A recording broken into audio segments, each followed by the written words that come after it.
Bienvenidos a Mentoring Moments. Mentoring Moments es una subserie del podcast E-Commerce Edge. Está compuesto por fragmentos tomados de las sesiones de mentoría individuales y grupales de Jason.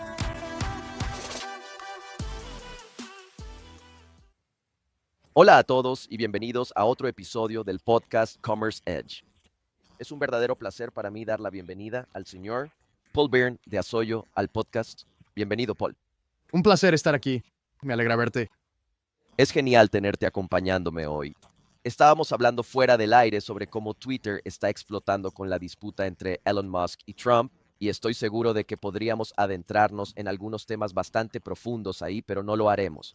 Lo que haremos es hablar de las cosas que conocemos a la perfección. Y hablaremos de las cosas en las que podemos influir y en las que tenemos impacto, y dejaremos que ellos, cuando los multimillonarios se enfrentan, siempre saltan chispas. Eso seguro. Hora de sacar las palomitas de maíz. Sí. Absolutamente. Y compartirlas, por supuesto. No hay duda de eso. Escucha, antes de que entremos en qué es Resollo, qué hace, cómo hacen lo que hacen, ¿por qué no nos cuentas cómo llegaste hasta aquí? En esta industria del e-commerce, creando productos digitales, desarrollando software, ayudando a empresas a construir software SaaS, donde básicamente son una empresa de desarrollo de software, pero llevas mucho tiempo haciendo esto. Soyo existe desde hace casi 14 años, pero esta no es su primera incursión en la tecnología. Y ciertamente no es tu primera incursión en el marketing digital y todas las áreas relacionadas. Entonces, ¿qué fue lo que te atrajo hacia este hermoso mundo de la tecnología? Sí. Así que supongo que si nos remontamos al pasado, siempre me interesó la tecnología cuando era niño. Mi papá era un científico espacial. Wow, literalmente un científico espacial. Literalmente su tarjeta de presentación dijo científico senior, división de cohetería.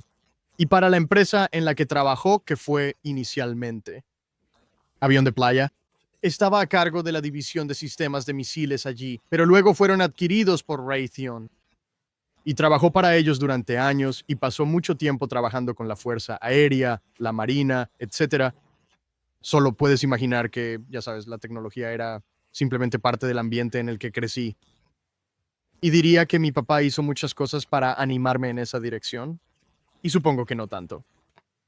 Animarme desde, ya sabes, como desde una página en blanco, por así decirlo. Él vio que yo estaba interesado en eso. Creo que muchos niños lo estaban, especialmente, ya sabes, los chicos de mi edad en los 70, sabes, estábamos interesados en la electrónica y en las cosas que iban saliendo.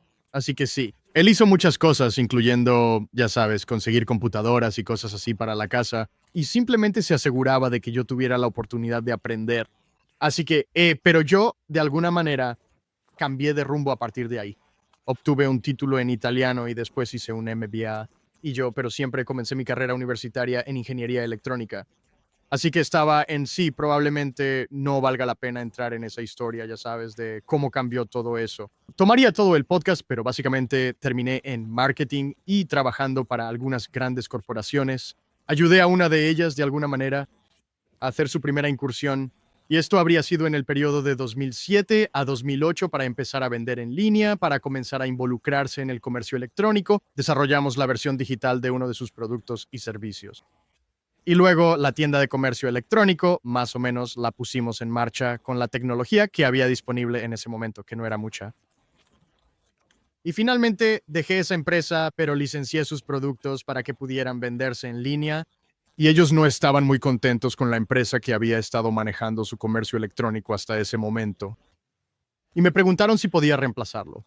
Y yo era consultor independiente en ese momento. Yo ya no trabajaba para esa empresa.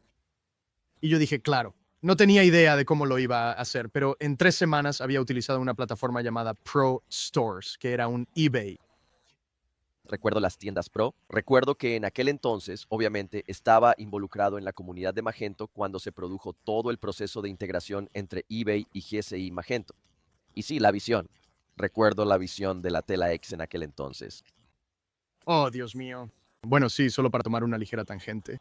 No sé si podrás ver esto también. Pude verlo, pude ver la X. Sí, Wow. Y así lo recogí. En la conferencia de la que hablas, donde se presentó el tejido de la mano de eBay, sí, gastaron $1,000 millones en ese producto antes de retirarlo. sí, Pero nosotros, sí. Y probablemente conocías Magento cuando era Bardian, ¿verdad? sí, absolutamente. En ese momento no conocía Magento y realmente no estaba calificado para trabajar con software de código abierto. Así que trabajé con Prostores para poner en marcha este sitio web. Y para sorpresa mía, en cuestión de meses éramos el comerciante más grande en esa plataforma en Texas. Y creo que uno de los 5 más grandes a nivel mundial. eBay estaba organizando un evento en Dallas y me invitaron a ir a hablar con la gente de Prostores que también asistía al evento y pasé un tiempo allí con ellos. Y como resultado de eso, me pidieron que creara un grupo de preventa, que básicamente me lo subcontratarían a mí y a mi equipo si lograba ponerlo en marcha. Y ya sabes, asumir eso, contratar a las personas adecuadas y de alguna manera mejorar la tasa de conversión de interés en Prostores a clientes de Prostores. Y porque ellos habían reconocido que uno de los grandes problemas era que la gente tenía dudas. Antes de suscribirse y comprometerse, querían saber si realmente iba a poder hacer lo que necesitaban. Así que tenía un equipo que podía responder esas preguntas. Así que cuando llamabas a Prostores, mi teléfono sonaba, ¿verdad? O bueno, no mi teléfono, sino el de alguien de mi equipo.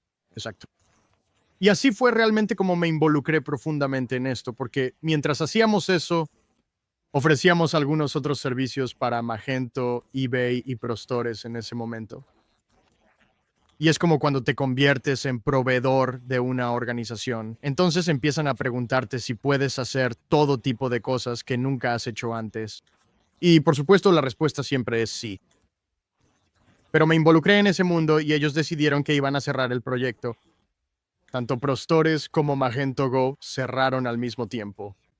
Y durante un tiempo estuvimos en proceso de transición. Parecía que Magento Go iba a continuar, pero estaban trasladando a los comerciantes de Prostores a Magento Go. Así que nosotros les ayudábamos a hacer esa transición. De hecho, ayudamos a decenas de comerciantes. Y ya sabes, al final terminaron cerrando ambos al mismo tiempo. Así que nadie terminó usando Magento Go. Literalmente trasladamos a la gente allí. Y luego, el día que su tienda abrió en Magento Go, anunciaron que lo iban a cerrar. Sí, recuerdo toda esa saga. Y yo estaba trabajando en una agencia de Magento en ese momento. Oh, sí, nunca migramos ni un solo cliente a Go. Y estoy muy agradecido de que nunca lo hicimos. Magento es una plataforma autohospedada, es una arquitectura autohospedada. No es una arquitectura SaaS. Cuando intentas convertir Magento en SaaS, es tan interesante. Cuando has estado en esta industria tanto tiempo como nosotros, ciertos patrones se repiten una y otra vez. Y veo a Adobe intentando convertir Magento en SaaS ahora mismo. Y eso me trae recuerdos de terror de los días de Magento Go. Y es tan interesante ver cómo esto se repite una y otra vez y que la gente piense que se puede convertir en SaaS un producto de arquitectura on-premise. Es simplemente una locura, así que es muy interesante ver cómo se desarrolla. Sí, todo de nuevo. Sí, ya sabes.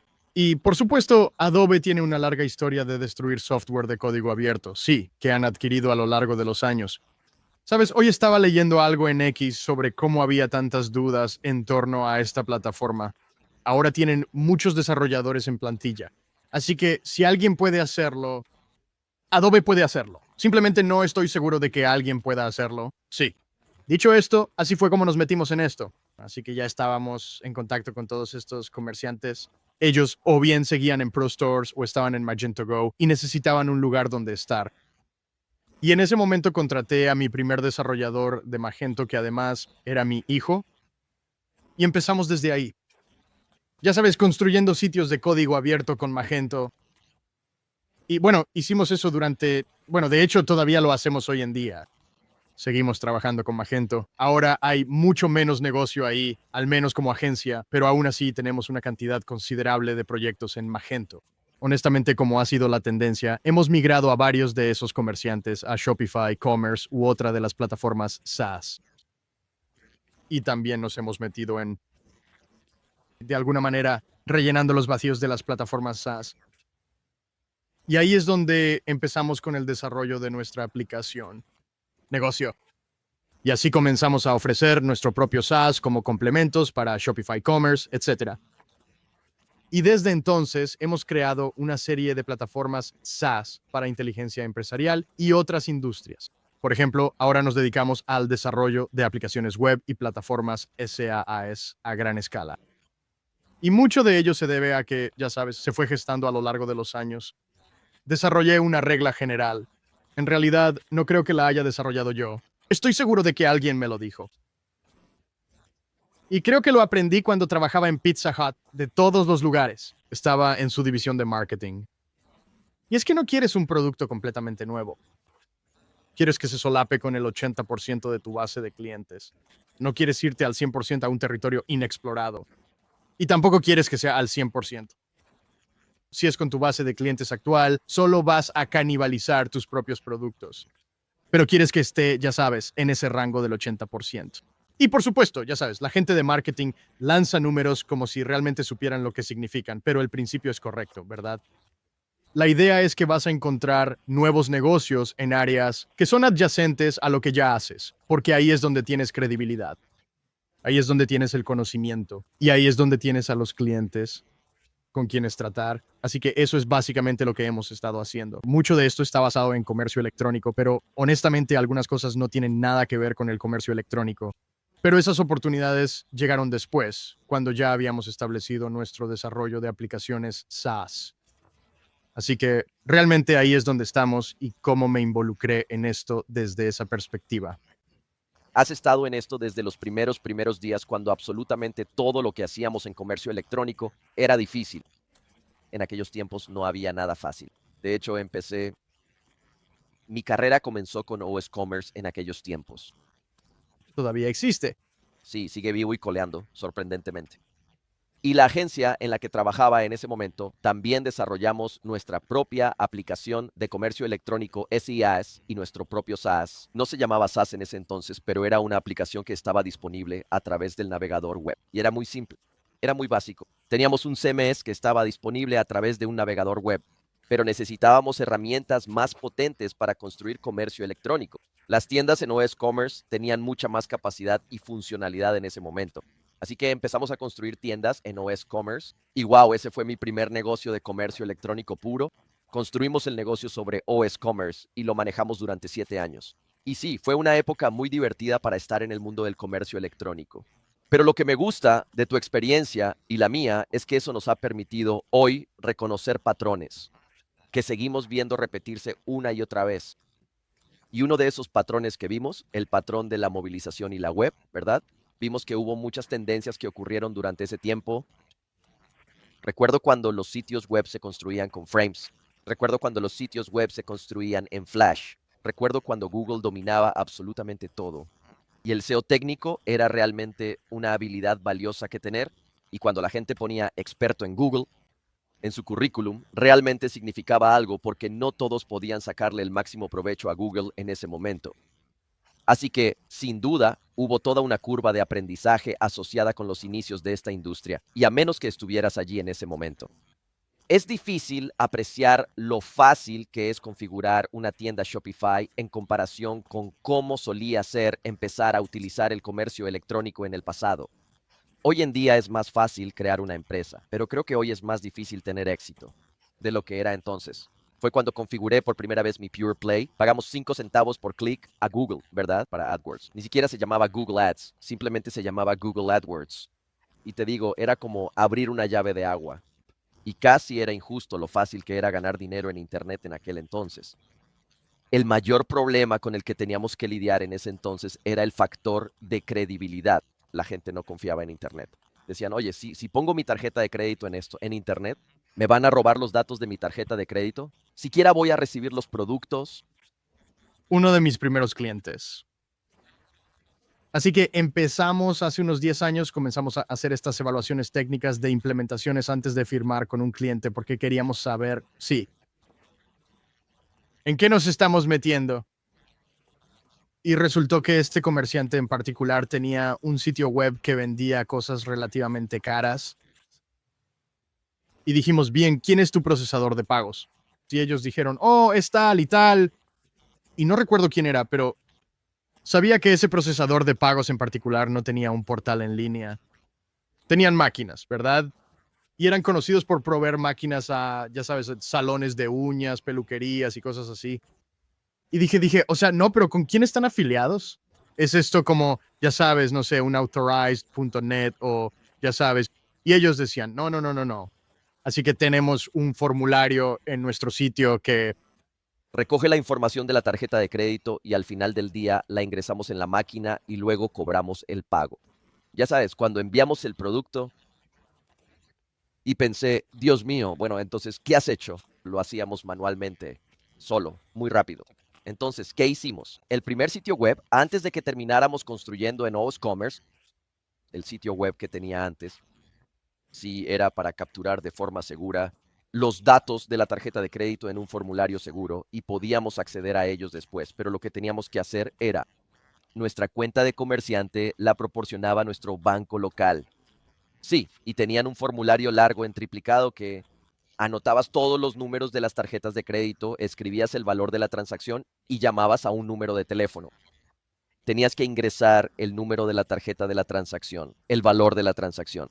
Y luego recibías un número de aprobación para cada transacción y tenías que escribir el número de aprobación en esa hoja de registro para cada transacción individual. Luego entregabas eso en papel en tu sucursal bancaria local y eso finalmente, como en una semana, se liquidaba en tu cuenta. Esto todavía era en la época de la máquina ZipZap para las tiendas físicas, pero esto era, en efecto, una máquina ZipZap que podías usar en masa, donde podías anotar manualmente 50 transacciones en una hoja y presentarlas en lote y hacer que esas transacciones se ejecutaran en lote. Sí, y nosotros asumíamos todo el riesgo porque enviábamos la mercancía inmediatamente después de recibir la aprobación. En cuanto recibíamos el número de aprobación, enviábamos la mercancía. Y luego, si había algún problema de contracargo o cualquier otra cosa, nos enterábamos de eso una semana después. Y en ese momento creo que la mayoría de la gente simplemente no lo hacía. Si tienes 30 años o menos, simplemente no tienes idea de lo bien que la tenemos. Hoy en día, desde la perspectiva de la tecnología y el comercio electrónico, sí. Sí. Por ejemplo, mis hijos me preguntaron por qué algunas tarjetas de crédito tienen los números en relieve. Ellos no tienen idea de para qué servía eso. no sabían que eso era para la máquina ZipZap. Sí, no sabían que había como un rodillo pasando sobre un formulario en triplicado.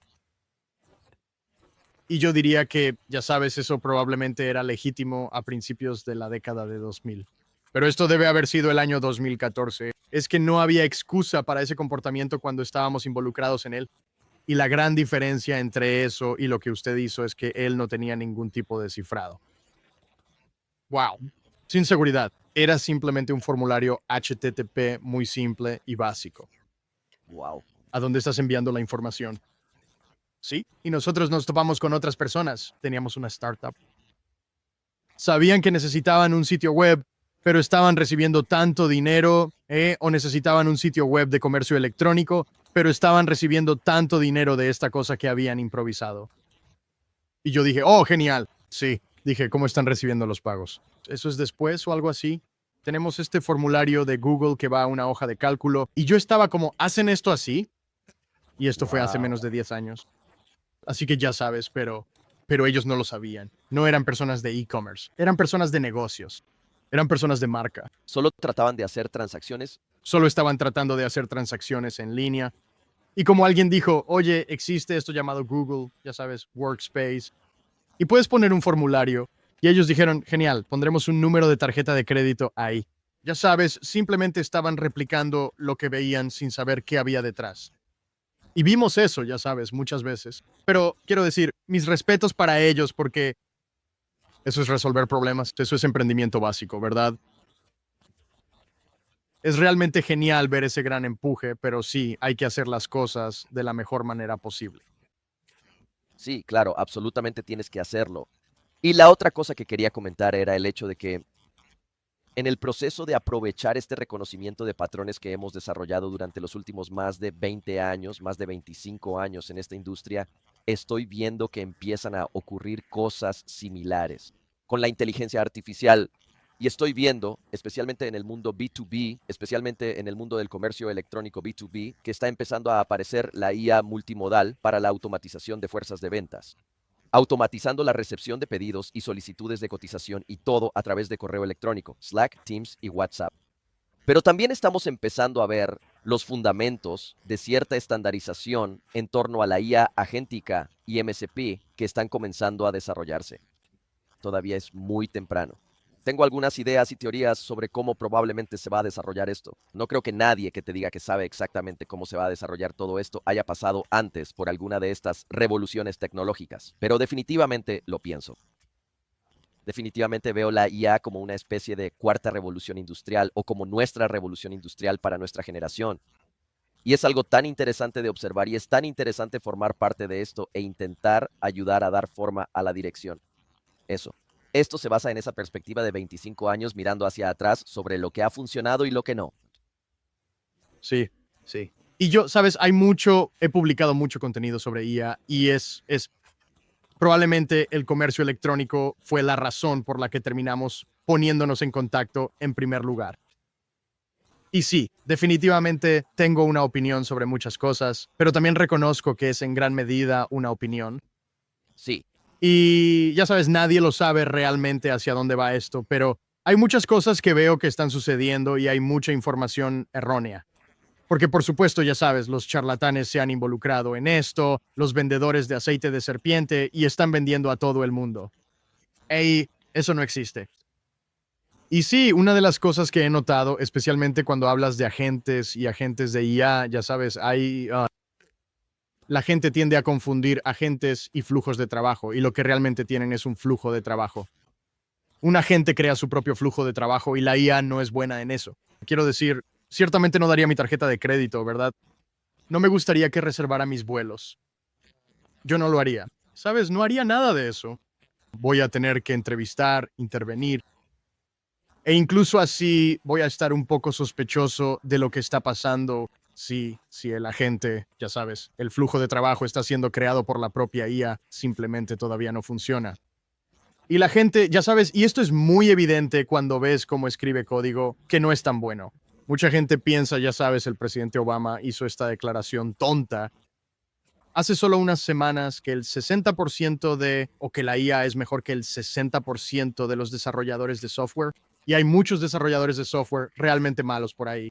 Así que tal vez eso sea cierto, ya sabes, de alguna manera, pero no es muy bueno escribiendo. De hecho, ya sabes, Sundar Pichai hoy en X publicó sobre el hecho de que, ya sabes, estaba en una entrevista y él dice, mira, necesitamos a los ingenieros de software, no vamos a deshacernos de los ingenieros de software.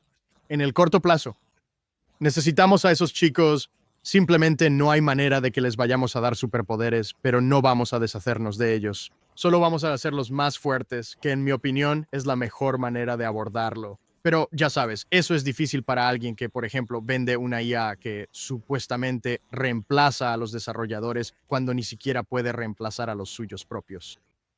Así que, ya sabes, eso definitivamente es un problema, pero el flujo de trabajo es algo que básicamente elimina el copiar y pegar.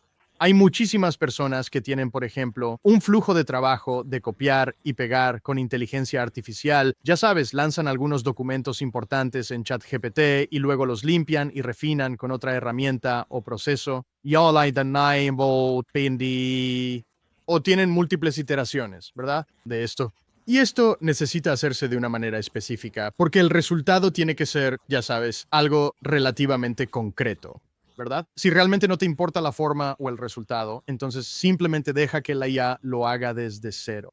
No va a ser muy bueno, pero ya sabes, obtendrás algo, ¿no? Pero si necesitas algo que sea relativamente preciso, entonces puedes usar un flujo de trabajo para lograrlo y para limpiarlo y revisarlo 2 veces. Pero no vas a usar solo IA. ¿Sabes? Va a haber regex ahí, va a haber lógica ahí, va a haber todo tipo de cosas en tu flujo de trabajo que vas a tener que implementar. Eso. Sé que mucha gente en el negocio de adquisiciones, que siempre vi como el lado opuesto del negocio de comercio electrónico. Pero cuando haces B2B, hay mucha gente que tiene herramientas ahí fuera para comprar para los compradores, usando el término común para ello. Y esos sistemas, en su conjunto, podrían beneficiarse enormemente y de manera significativa de la inteligencia artificial y de productos innovadores como Paul, entre otros, y así sucesivamente. Para ayudar a los compradores a tomar decisiones. El problema es que tienes que verificar todo. Pero sí veo eso siendo implementado. hemos implementado varios sistemas donde la gente envía, como dijiste, ya sabes, es por correo electrónico o por chat. Es un PDF que se está subiendo, etcétera. Y eso tiene que cargarse en, ya sabes, una lista de requisición o un carrito de compras o como quieras llamarlo. Correcto. Y la máquina puede hacer bastante de eso, pero no lo hace todo. Lo que pueden hacer. Yo diría, así que tengo una pregunta para ti. Y uno de los grandes, quiero decir, argumentos o discusiones que surgen en mi empresa es sobre el futuro del comercio electrónico. Entonces, ¿sabes? ¿El sitio web de comercio electrónico seguirá existiendo en su forma actual? Y si es así, ¿será impulsado por IA o será otra cosa? Porque sabemos que la IA no es muy buena manejando interfaces de usuario donde tienes botones, deslizadores y cosas así, ¿verdad? No puede entender muy bien ese tipo de cosas. Por eso, ya sabes, ChatGPT, Grok o lo que sea que uses, es una interfaz de chat. Tienes cursor, sabes las herramientas de desarrollador, eso es todo lo que tienen, ¿verdad? Tienen una terminal y como un autocompletado, ¿verdad? Y eso es, ya sabes, básicamente con lo que trabajan. Entonces, desde tu punto de vista, vamos a irnos completamente hacia una interfaz de chat por voz, ¿sabes? ¿Vamos a abandonar la interfaz web o todavía habrá espacio para ella o cuánto espacio habrá? ¿Y cuánto interés habrá en el comercio electrónico? Porque tengo que decirte, yo no lo tengo claro. Voy y vengo con este tema. La verdad es que ni siquiera me gustan los grandes sitios web de comercio electrónico. Odio comprar en Amazon, sí. Lo cual probablemente tenga más que ver con decisiones empresariales que con otra cosa. Pero no me gusta la interfaz, no me gusta la forma en que muestra los resultados de búsqueda. Y parece que mientras más inteligencia artificial le aplican, peor se vuelve. Sí. Entonces, ¿cuál es tu punto de vista sobre eso? ¿Crees que vamos a pasar a una experiencia sin interfaz, solo con voz y tal vez imágenes en el teléfono? ¿O qué piensas tú? ¿Hacia dónde crees que va todo esto? Sí, mira, supongo que yo he tenido un problema o he tenido problemas con el formato actual de las interfaces de comercio electrónico desde hace mucho tiempo, pero mi problema no termina solo con los sitios web de comercio electrónico. Me resulta frustrante no poder hablar con todo mi software. Estamos en un punto en el que debería poder decirle a mi software lo que quiero lograr. No debería tener que andar buscando y picoteando por un menú. No debería tener que entrar en menús desplegables de 3 niveles. No debería tener que, cuando inicio sesión en Shero, decirle que haga clic en la página de conciliación y luego revisar algunas transacciones y luego intentar emparejarlas y asegurarme de que concilien. Y luego, ok, esta fue una transacción dividida, así que necesito vincular aquí una comisión que salió. Eso se relaciona con 2 facturas aquí, así que tengo que seleccionar las 2 facturas para la transacción que salió. Y por eso me he sentido frustrado con el paradigma actual del evento en pantalla 2D, ya sea un teléfono, una laptop o una televisión, realmente no importa. Las frustraciones con la interfaz 2D es muy frustrante. Y el hecho de que no podamos, crecí en la época de Kit, el auto, como David Hasselhoff, y poder simplemente hablar con mi auto. Y estamos muy cerca de eso. Hoy en día ya puedes tener conversaciones bastante decentes con ChatGPT en modo de voz. En la aplicación móvil en particular, puedes tener una conversación en modo de voz bastante decente con ChatGPT, pero sigue siendo, en gran medida, pregunta y respuesta. No está dirigido por la IA. Lo diriges tú. Así que en ese sentido es como un autocompletado súper avanzado. Es como un súper avanzado. Una forma de búsqueda en Google, ¿verdad? Es una versión súper conversacional de la búsqueda en Google. Entonces, creo que el comercio electrónico seguirá siendo como es ahora. Absolutamente, sin duda. No lo será, pero es que, ¿cómo se ve la línea de tiempo? Porque históricamente me he equivocado más veces de las que he acertado en cuanto a los plazos de adopción tecnológica, especialmente en términos de ritmo. ¿Qué tan rápido creemos que estas cosas van a arraigar? Y probablemente fui pesimista con el móvil durante más tiempo del que debería haber sido. La adopción del móvil fue probablemente más rápida de lo que habría pensado una vez que salió el iPhone 3G. Fue como, wow, ok, en un par de años fue como, porque pasé de un BlackBerry Pearl a un iPhone, y era como la diferencia entre este supuesto smartphone, el BlackBerry, y el iPhone. Era como si ni siquiera estuvieran en el mismo planeta tecnológico. Pero también reconozco que lo que hizo grande al iPhone fue el ecosistema de aplicaciones. Y así fue, todo es cuestión de las aplicaciones. Estúpido es lo que me gusta decir. Lo mismo ocurre con Shopify. Sin 12,000 aplicaciones en la App Store, ¿Shopify tendría tanto éxito como lo tiene? No. ¿Tendría éxito Android sin que Google creara su versión de la App Store? Absolutamente no. Y así, cuando miro hacia atrás en la historia de la adopción tecnológica a gran escala, todo se trata del ecosistema que crece y surge alrededor de ese ecosistema. Y cuando pienso incluso en la época del VHS y el beta, porque soy lo suficientemente mayor como para recordar cuando VHS y beta competían cara a cara en el mercado, y VHS en realidad tenía una resolución más baja. No era el mejor formato, pero al final fue adoptado más rápido que beta, y por eso beta desapareció y se extinguió. Es lo mismo con el videodisco, ¿verdad? El gran videodisco de 12 pulgadas. Mi papá tenía un reproductor de videodiscos. Cierto, sí. Luego estuvo eso. Luego estuvo la competencia entre Blu-ray y el estándar de DVD, el DVD tradicional. Y eso estuvo presente durante unos 5 años, ¿verdad? Y he visto que la tecnología de menor calidad gana en muchos casos, ya sea porque se comercializó mejor, porque la distribución era mejor o porque el ecosistema que se construyó a su alrededor era mejor. Y normalmente es una combinación de las tres lo que finalmente hace que una tecnología triunfe, independientemente de la calidad de esa tecnología o no.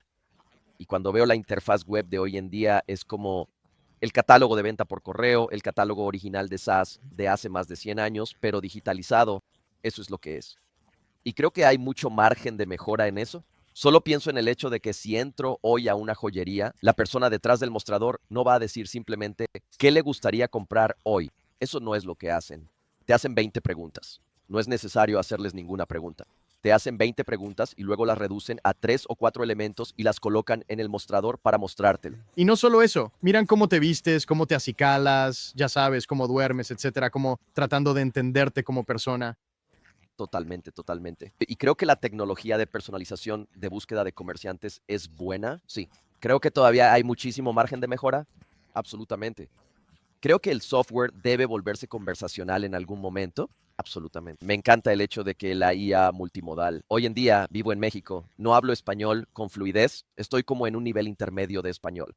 Pero si estoy mirando una etiqueta en una lata o algo así y tiene un montón de información, o si estoy viendo una hoja entera de información en español o algo por el estilo, puedo tomarle una foto con mi teléfono, puedo subirla a ChatGPT y simplemente decirle, solo traduce esa imagen para mí y me traduce toda la imagen completa. Y ya he contado esta historia antes en el podcast. Recientemente estaba tratando de comprar una moto de cross. Al final terminé comprando una KTM, pero en ese momento estaba mirando una Honda y alguien había publicado una Honda en Facebook Marketplace y puso la marca y el modelo, pero no puso el año y no sabía exactamente de qué año era. Así que subí una imagen de la moto a ChatGPT y le dije, ¿de qué año es esta motocicleta?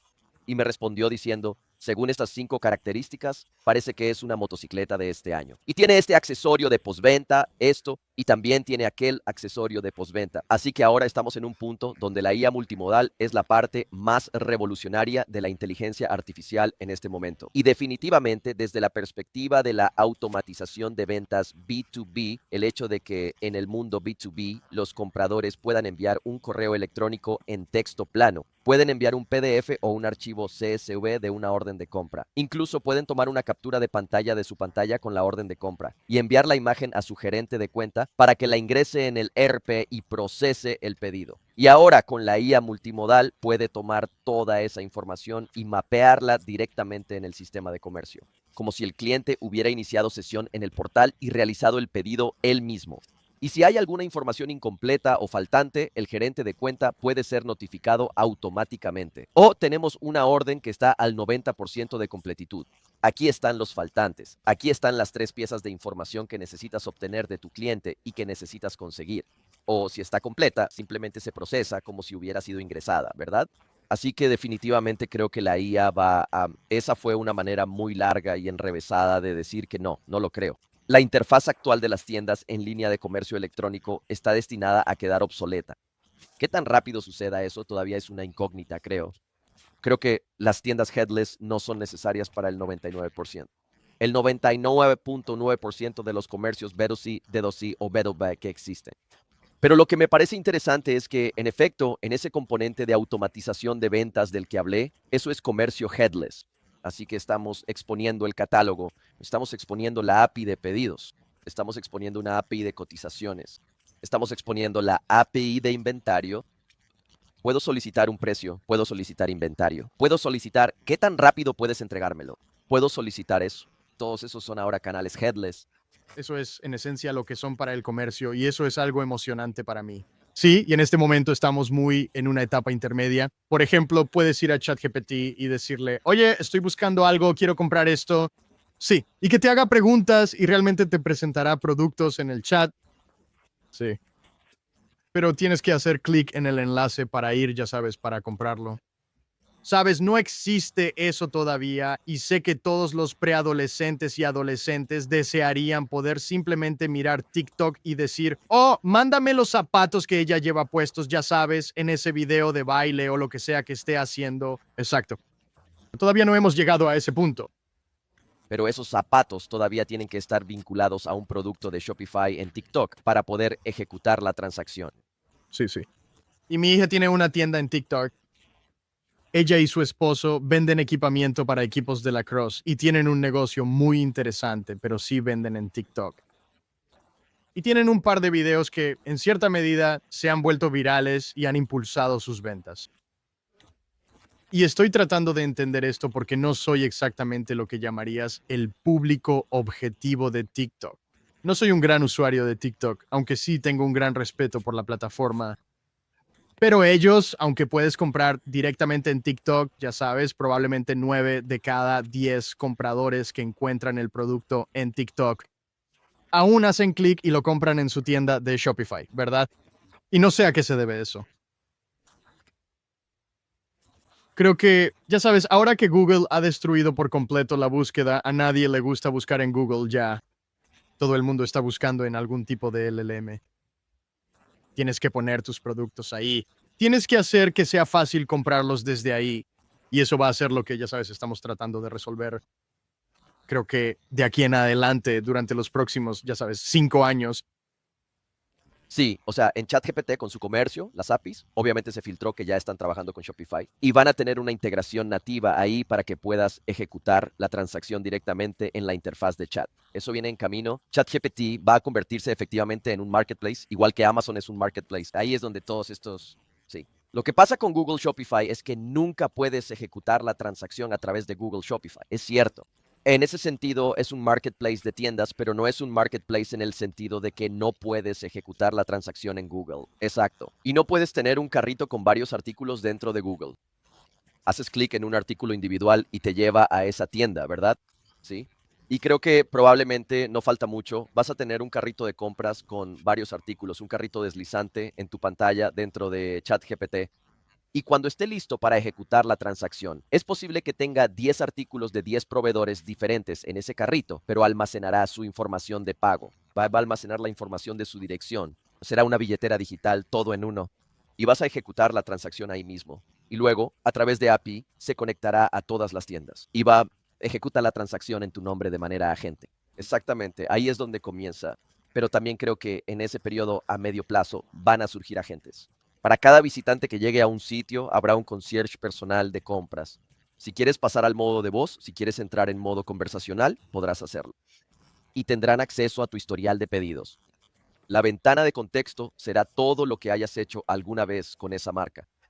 Y esa ventana de contexto permanecerá abierta durante todo el tiempo que interactúes con ese sitio en un estado autenticado. Y creo que tanto si traes tu propio agente como si no, tendrás tu propio agente en esa tienda. Y porque hay muchas personas en ese periodo intermedio entre ahora y dentro de 5 años.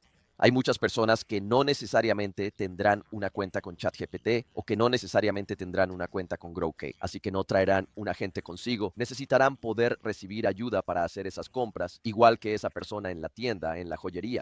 Hará un montón de preguntas. Ese agente te hará preguntas como si fuera el conserje perfecto. Sí, estoy de acuerdo. Y de hecho, empecé a crear prototipos de algunas de esas cosas a través de un widget de chat personalizado que ha ido evolucionando desde entonces. Creo que comenzó en 2022. De hecho, recuerdo que fue justo cuando salió OpenAI 2, cuando salió ChatGPT 2, porque fue un cambio de juego total. Y de repente, ya sabes, yo estaba usando eso, estaba, ya sabes, integrándolo con un Pinecone. No lo sé. Oh, sí, sí. Desde ahí con Pinecone, pero es una búsqueda semántica, sí. Búsqueda vectorizada. Y ya sabes, simplemente generando recomendaciones y la gente podía, ya sabes, interactuar con el sitio y solo recomendaba productos de su propio sitio, etcétera. No es difícil de ensamblar, pero había suficiente variabilidad en las recomendaciones como para que realmente no estuviera listo, ya sabes, para comercializarse. Creo que ahora probablemente voy a intentarlo de nuevo porque pienso que en el próximo año estaremos listos para hacerlo. Y lo otro hermoso de la IA multimodal es el hecho de que históricamente hemos tenido que extraer toda esta información de productos de PDFs, hojas de cálculo y todo lo demás, y dibujos explotados y todo lo demás. Y hemos tenido que llevar todo eso a un conjunto de datos normalizado y estandarizado con tablas y atributos, conjuntos, atributos, valores de atributos y arreglos. Hemos tenido que hacerlo, llevar esos datos a un formato muy estandarizado. Bueno, sí, y muy bien definido. Sí, estructuras muy bien definidas, estructuras de datos. Sí, totalmente. Tanto los datos no estructurados como los estructurados deben estar definidos dentro del sistema. Y lo grandioso, nuevamente, de la IA multimodal es que ahora eso ya no es tan necesario. Así que puedes tener simplemente un PDF ahí y la IA multimodal puede leer el PDF, como si fuera un humano leyéndolo y puede entender un dibujo explotado y comprender un dibujo. He subido PDFs a ChatGPT que tienen imágenes incrustadas y ChatGPT puede entender lo que representan esas imágenes. Y probablemente puede interpretar la imagen. Sí, correcto. Incluso si está incrustada en el PDF. Así que es un momento muy interesante para estar vivo. Realmente tengo muchas ganas de ver lo que puede hacer parte de esta tecnología. No hay duda de ello. La ética de la IA es un desafío. La ética de la IA es arriesgada. La realidad es que estamos, creo yo. La IA es una de las tecnologías más transformadoras que jamás crearemos como raza humana, pero probablemente también es una de las únicas amenazas existenciales que enfrentamos como humanidad. Así que son dos caras de la misma moneda. Es como la paradoja de las hormigas de la que habló Elon Musk, donde dijo que cuando construimos una carretera y matamos 1 billón de hormigas, no lo hacemos porque odiemos a las hormigas. Matamos 1 billón de hormigas porque estamos tratando de construir una maldita carretera y la IA va a ser muy similar en algunos aspectos. Podríamos morir a manos de la IA, pero no necesariamente porque la IA nos odie. Simplemente tiene una lógica que no entendemos. Así que es algo muy interesante en lo que pensar y considerar a medida que avanzamos con todo esto de la IA. Buen punto. Sí, es muy divertido. Pero escucha, si la gente quiere contactarte y hablar contigo sobre todo este tema, sobre software personalizado, IA, comercio, si quieren impulsar su negocio en cualquier área tecnológica, ¿cuál es la mejor manera de contactarte? Voy a dejar un enlace a tu perfil de LinkedIn en las notas del programa, así como a tu sitio web. Pero ¿cuál es la mejor manera de contactarte? LinkedIn es una excelente manera. Y si en la invitación mencionan que me escucharon en el programa de Jason, en el e-commerce Edge, entonces eso garantizará que los acepte en mi red. Recibo bastantes solicitudes, pero acepto la mayoría de ellas. Ya sabes, mientras no seas un entrenador físico. ¿O un coach de vida o cualquiera de los anteriores o un gurú o algo así? Sí, mientras eso no sea lo tuyo, entonces está bien para mí. Sí, solo conéctate conmigo ahí. Pero probablemente lo más fácil de recordar es simplemente ir a resollo.com y dirigirte a nuestra página de contacto. Si llenas ese formulario, yo lo veo, llega directamente. Y muchas veces seré yo la persona que se ponga en contacto contigo. A veces puede que sea otra persona, ya sabes, pero normalmente antes. Pero estoy más que feliz de, ya sabes, hablar con cualquiera que tenga un sueño, una visión o un proyecto y ver a dónde podemos llegar. Mira, realmente he disfrutado este paseo por la memoria. Ha sido muy divertido. Siempre es interesante hablar con personas que han estado en la industria tanto tiempo como yo o incluso más en algunos aspectos. Ahora, al llegar al final de nuestro tiempo juntos, me encanta cambiar los papeles. Me gusta darte el micrófono, dejar que me hagas una pregunta, cualquier pregunta. Puede ser personal o profesional. ¿Cuál es tu pregunta para mí hoy? Hay algo que me ha estado rondando la cabeza desde el principio del podcast. Tengo mucha curiosidad. ¿Qué te llevó a, supongo que te mudaste a México? Sí, lo hicimos. Sí. Sí. ¿Qué te llevó a tomar esa decisión y cuáles son las ventajas de estar en México? Muy buena pregunta. Crecí en el sur de California, en Riverside, justo al este de Los Ángeles, y en mis veintitantos me mudé a Nueva Zelanda. Viví en Nueva Zelanda durante 28 años. Mi abuelo era neozelandés. Mis padres, mi hermana y yo decidimos mudarnos a Nueva Zelanda cuando yo tenía poco más de 20 años. Estábamos buscando un estilo de vida diferente y lo conseguimos al mudarnos a Nueva Zelanda, eso seguro. Fue un gran cambio. Mi esposa y cuñado son neozelandeses. Tengo muchas conexiones con Nueva Zelanda. Soy ciudadano con doble nacionalidad, estadounidense y neozelandés. Y hubo muchas motivaciones para mudarnos a México, pero probablemente la gota que colmó el vaso y nos impulsó a dar el paso fue la forma en que Nueva Zelanda manejó el COVID. Fue bastante tiránico, fue bastante horrible. Nueva Zelanda fue uno de los lugares más confinados de todo el planeta. Durante 3 años, nuestras fronteras estuvieron cerradas. Fue malo, fue realmente malo. Y como, no sé, tal vez sea mi lado estadounidense, pero simplemente no me gusta que un gobierno me diga qué hacer. Y juré una y otra vez que nunca, jamás volvería a ponerme en esa posición. Que un gobierno me dicte cómo vivir mi vida. Y que intenten obligarme a vacunarme y todo ese rollo. Y que intenten imponerme que tengo que usar mascarilla y todas esas otras tonterías. Simplemente no lo acepto. No lo acepto. Intento minimizar la cantidad de influencia gubernamental en mi vida en cada oportunidad. Y eso fue simplemente una extralimitación de tal magnitud que nunca podría haber imaginado. Y fue una tiranía de un nivel que jamás habría imaginado que un país, entre comillas, libre pudiera implementar. Y esa fue la gota que colmó el vaso. Y dijimos, nos vamos en cuanto podamos. Nos vamos de este país lo antes posible, pero fue fácil para ellos cerrar el país porque son un par de islas. Es fácil de hacer cumplir. No es como que simplemente cruces la frontera y vayas a otro país, estás atrapado. Así que estuvimos en un par de islas prisión durante 3 años y dijimos, no, nunca más.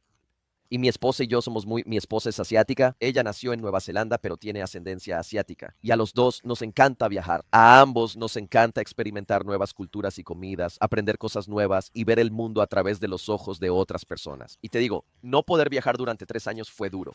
Cuando nos casamos, estábamos en confinamiento rojo y solo podíamos tener 10 personas en nuestra boda. Era el máximo permitido. Un año después, tuvimos que hacer una recepción de verdad con toda nuestra familia y amigos presentes. Y te digo, eso simplemente te deja un sabor amargo cuando pasas por algo así. Y hay muchas cosas que amar de México, así que no fue tanto que estuviéramos huyendo de Nueva Zelanda, sino que estábamos yendo hacia México.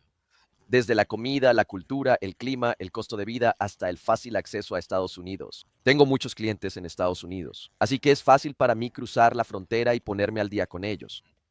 Hablar en conferencias y eventos. Y sí, para nosotros ha sido una gran decisión. Compramos una casa aquí en la ciudad de Puebla, así que la ciudad de Puebla está a unas 2 horas y media al sureste de la Ciudad de México. Así que vivimos aquí en la ciudad de Puebla. Y la casa que compramos aquí nos costó aproximadamente una sexta parte de lo que nos habría costado una equivalente en Oakland. Hay muchísimas cosas que considerar. Y el clima aquí es como San Diego, así que tenemos un clima perfecto prácticamente todo el año en el lugar donde vivimos. Y eso es realmente atractivo. Sí, realmente atractivo. Cuando vienes de un país frío y húmedo como Nueva Zelanda a un lugar como este, el clima es un asunto importante a medida que envejecemos. Realmente lo es. Sí, sí. No, absolutamente. Mi placer. Bueno, mira, la puerta está abierta, así que si alguna vez decides venir a México, tenemos un cuarto de invitados para ti. Pero escucha, Paul Byrne, ha sido una conversación fabulosa. Realmente he apreciado tu tiempo. No puedo esperar para volver a hablar contigo pronto. Si te gustaría recibir mentoría gratuita de Jason, entra a greenwoodconsulting.net, desplázate hasta el final de la página y haz clic en Get Mentored by Jason.